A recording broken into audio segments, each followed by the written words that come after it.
Thank you, Madam Chair. Happy I was able to make it back for the second round of questions because I'd love to pick up where I left off. Questions for Mr. Szabo. Before I left, I was trying to highlight the difference and distinctions between the rulemaking process and the waiver process. So maybe let me ask you, since we have a minute here, to articulate for the record your understanding of the difference between the two procedurally. The waiver process under Section 209 versus the rulemaking process under the Administrative Procedures Act. Senator, thank you for that question. My understanding is that they both go through a comment period themselves. And for instance, the California waiver granting is similar to a SIP approval process. So is the process identical, pretty much identical, or how are they different? They are both rules, and the process is with respect to what the requirements are under the Clean Air Act. Yeah, well, they're not both rules. One is a rulemaking process, one is a waiver process. So if you're not familiar with the important distinctions, let me move on. Does granting a waiver implement a new EPA policy, or is it simply granting, in my case, the state of California, the ability for it to enforce its own standards?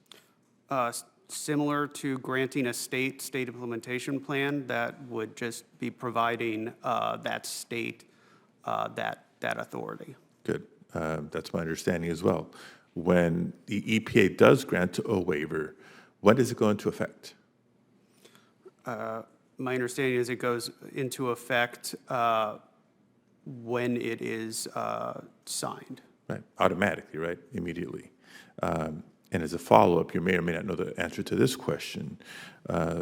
What does the Congressional Review Act say about the timeline for Congress to act on a disapproval resolution? I believe it's within 60 legislative days from the date that it is either the later of the publication within the Federal Register notice or when it has been submitted to Congress and GAO. Right, so unless or until that happens, the waiver is in effect. Is the granting of a waiver adjudicatory? It is a rule. Is it adjudicatory? It is a rule under the Congressional Review Act. Are adjudicatory actions covered under the Congressional Review Act? With respect to the waivers, they are a rule under the Congressional Review Act. The waivers are not rules. That's been established. And for the record, that's why that for 50 years, including under the first Trump administration, the EPA has treated waivers, including the attempted revocation of a waiver, as an adjudication and not a rule. That is fact. Just want to end by spending a minute emphasizing, Madam Chair, why I've been so insistent and precise with my line of questioning.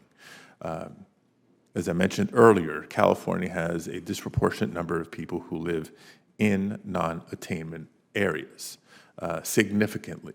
And on the one hand, I'm encouraged by what I heard from the nominees and from you, Madam Chair, several members of this committee, of the state and local governments having the primary role in improving air quality for multiple reasons, from an environmental protection standpoint and from a health standpoint. That's why when EPA can and should help collaborate, it should.